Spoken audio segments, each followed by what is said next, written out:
The traditional cold calm of Canada has been shattered by a meddling American who for 2 years has been tracking down alleged Nazi war criminals living in Canada. People who, with their own hands, killed Jews, shot them, stabbed them, beat them to death. It's a remarkable story that somebody can walk across the border and find war criminals that our Royal Canadian Mounted Police have been unable to find for 50 years. Only now, a full half-century after the end of World War II, are we beginning to learn the truth about some bitter realities hidden from public view back then.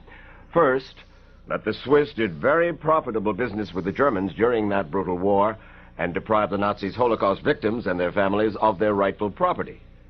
Well, now comes Canada's dark secret. That Canada's government apparently welcomed thousands of Nazi war criminals into Canada at war's end, where they have lived comfortably and peacefully ever since. And only now has Canada begun to acknowledge its complicity and its shame. The traditional cold calm of Canada has been shaken by, of all things, a meddling American, an unorthodox private detective from Brooklyn named Stephen Rambam. For 2 years, mostly at his own expense, he has been tracking down Canada's alleged war criminals after getting their names from the Simon Wiesenthal Center in Jerusalem. The vast majority of the people who we selected from the list of 1,000 to pursue are people who, with their own hands, killed Jews, shot them, stabbed them, beat them to death. Now, there are also a number of these war criminals who, while for the most part they may not have pulled a trigger, they coordinated the rounding up and the execution of thousands of Jews. How do you coordinate the rounding up and murder of thousands of Jews? If you are Antanas Kenstavicius, Yep. you are the police chief of the Svencionis region in Lithuania. You take groups of Jews about 1 kilometer away to the Jewish graveyard where a ditch has been dug. You strip them naked. You have them hold hands in groups of 10, and you shoot them in the back with rifles. How do you know all this? Because he confessed. He confessed in detail on tape. At Kenstavicius' home in Hope, British Columbia, these pictures shot by the Canadian Broadcasting Corporation, Rambam says that he secretly recorded Kenstavicius and his wife describing how they watched the Nazis execute more than 5,000 Jewish men, women, and children. On this new commando lay down. The Jews will come and lay down. They wouldn't fight? They just lay down? Nobody fight.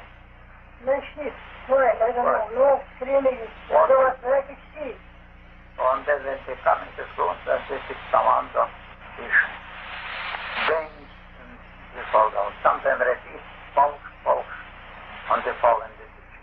And very matter-of-factly, he's detailing these murders.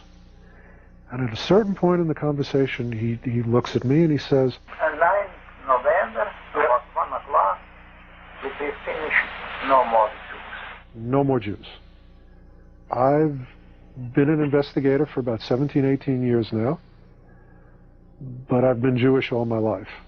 What was your cover? I mean, you didn't come in and say, I am a private investigator and I'm going Right. trying to find Nazi war criminals. I'm Steve Rambam, Jewish guy from New York. Would you care to chat with me about all the Jews you killed? Yeah. What I did say was I'm Salvatore Romano, and I'm a professor from St. Paul's University of the Americas. We had established St. Paul's University of the Americas. Where's that? Belmont-Belize. I am the faculty, the alumni, and the current student body of that university. A non-existent university, and you would say... I'd show them ID. I would tell them that I was writing my doctoral thesis. And with his phony university sweatshirt, plus an engaging manner, Rambam says that he got many of his suspects to confirm just which units they served in during the war. Rambam was given most of his Nazi names by Ephraim Zurov, who's been tracking war criminals for years at the Simon Wiesenthal Center in Jerusalem. Zurov says the Nazis who migrated to Canada were mainly from Eastern Europe, where early in the war they roamed the countryside, murdering Jews. And he alleges that hundreds of these killers are still alive and well in Canada. We're talking basically about Lithuanians, Latvians, Ukrainians, who simply were collaborators. In those areas, most of the Jews were murdered by the locals. They weren't shipped off to death camps in many cases. These were people who were murdered on the spot. They had infamous murder squads. These are units that almost on a daily level carried out the murder of innocent civilians, day in and day out. And there's no question that without their active, willing, and zealous collaboration, the Nazis could never have possibly murdered as many Jews as they did. After World War II came the Cold War, and Canada was worried about communists. The Nazis had fought the communists, so Nazis, even war criminals apparently, had an easy time emigrating to Canada. This, according to Canada's York University history professor, Irving Abella. We know that one of the ways of getting into the country of Canada during this period was by showing the SS tattoo. This proved that you were an anti-communist. And what was the chore of the SS? The SS was obviously charged with the responsibility of murdering Jews. So there was no question that these were war criminals. Bernard Farber, director of the Canadian Jewish Congress, says once the killers made it to Canada, the government, in effect, let them live there happily ever after. The fact is, Mr. Wallace, the Canadian government never really appeared to give a damn about prosecuting Nazi war criminals, going after them, finding them. They were not interested in it. They had no compunction to just say, forget it, this is not something that we want to get involved. Are you embarrassed about the fact that it was an American private investigator who finally said to the Canadian community, not just the Jewish community, but to the Canadian community, hey, you people are harboring war criminals and you've been doing it for a half a century? Well, frankly, it is embarrassing for everybody. It's embarrassing for the Canadian government. It's embarrassing for the Jewish community. Why didn't we think of it? It was too simple. How did you locate these people? I'm sorry to say that we found about a third of them by looking in the phone book. These are people who are not hiding. You mean they're using the names that they had in Latvia, Lithuania, Ukraine? Quite right. They immigrated to Canada under their real names. They listed their names in the phone book. They bought homes under their own names. It's a remarkable story that somebody can walk across the border with a telephone book and a list and find war criminals that our Royal Canadian Mounted Police have been unable to find for 50 years. Fact is, for most of that time, Canada wasn't even trying to find them. John Sims, the Canadian justice official in charge of prosecuting war criminals, admitted that his government simply was not interested. It's true that Canada did virtually nothing for decades after the Nuremberg trials. Why? I can't really say. I'm not a historian, and I'm going to leave it to the historians in your country and mine to debate that. Historian Irving Abella says he got the answer from Pierre Trudeau, who was for 15 years Canada's prime minister. He said the reason that he and his government did not go after war criminals, and they had been lobbied by us extensively, was because they were afraid of exacerbating relationships between Jews and Eastern European ethnic communities, that we were bringing old country battles into Canada. And so he didn't do anything, and he admitted it quite openly. But finally, 10 years ago, after a national commission confirmed that Canada was still home for hundreds of war criminals, the Canadians did undertake to prosecute 5 of them. But so long after the war, with evidence hard to come by, they couldn't get convictions. So now Canada is trying to do what the U.S. has done, deport them. The United States has deported more than 50 Nazis, but in 50 years, Canada has deported just 1. This year, John Sims hopes to deport 12 more. 1997 is going to be an important year in which I think considerable progress will be made in ridding this country of Nazis. Time is the enemy, and proceedings must go quickly if we are to get results before these men die. But just 11 days ago, the man Steve Rumbum taped, Anatas Kenstavicius, died at the age of 90. The government had planned to use Rumbum's audio tape in court. Rumbum's passion for Jewish causes landed him in prison some 20 years ago, because as a member of the Jewish Defense League protesting the Soviet treatment of Jews, he was convicted of transporting bomb-making materials across state lines.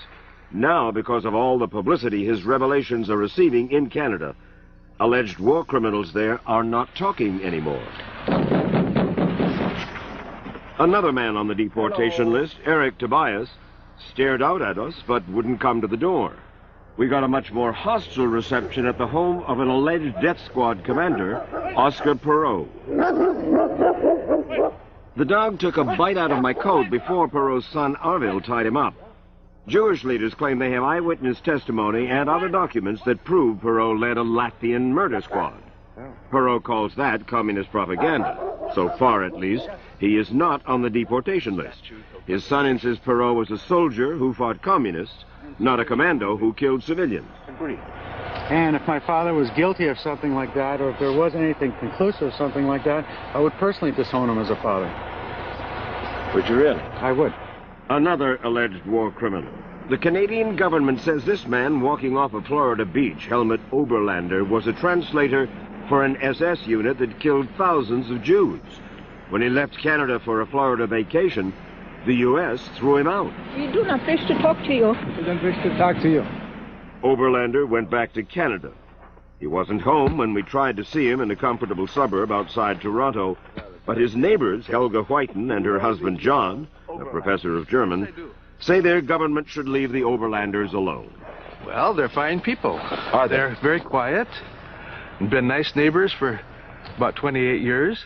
So nice that the Whitens don't believe Oberlander could really be a war criminal. What evidence do they have to paint him with this horrible guilt? I mean, that was quite a long time ago.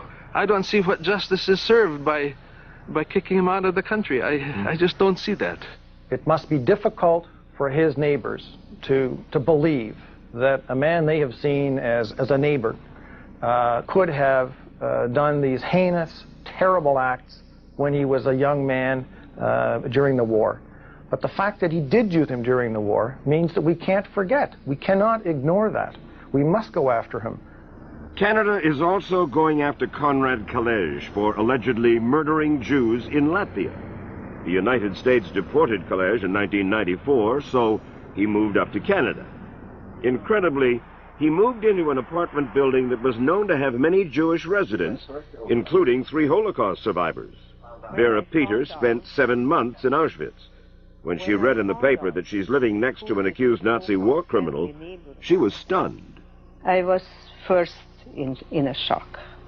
And all of a sudden, there is this man who comes from the past, and all the unhappy memories of a horrible past of the Holocaust came back. Why would he want to live among Jews? He just thought that this was a very nice shield for him to be. This is something which, of course, is just a gut feeling. Kalej is fighting deportation, and, like the others, he tries to avoid cameras. Why is he covering his face then? Because I don't like to see your face. That's what, all of your faces. You look very stupid, all of you. Another deportation target, Joseph Nemtsela, blames his legal problems on the Jews. They will never change. Who's they? Jews. Jews will never change. There are those who say, come on, 50 years later, these are old men by now. We hear it all the time. We ought not reward longevity. I don't think they deserve our sympathy. I think if we look at what they did to the elderly, that's perhaps the best argument for the efforts to bring them to justice. What we have to clearly understand is that the victims of the Nazi Holocaust never lived to a ripe old age. But if the allegations are true, the victimizers still living in Canada have made it into their 70s, 80s, and 90s, many without even bothering to change their names. These people aren't afraid. They made the right choice. They came to Canada. Last week, Rabbi Marvin Heyer, Dean of the Simon Wiesenthal Center, received word from the Royal Canadian Mounted Police that they intend to investigate his list of more than 1,800 former Nazi SS members presently living in Canada who are still receiving their German military pensions.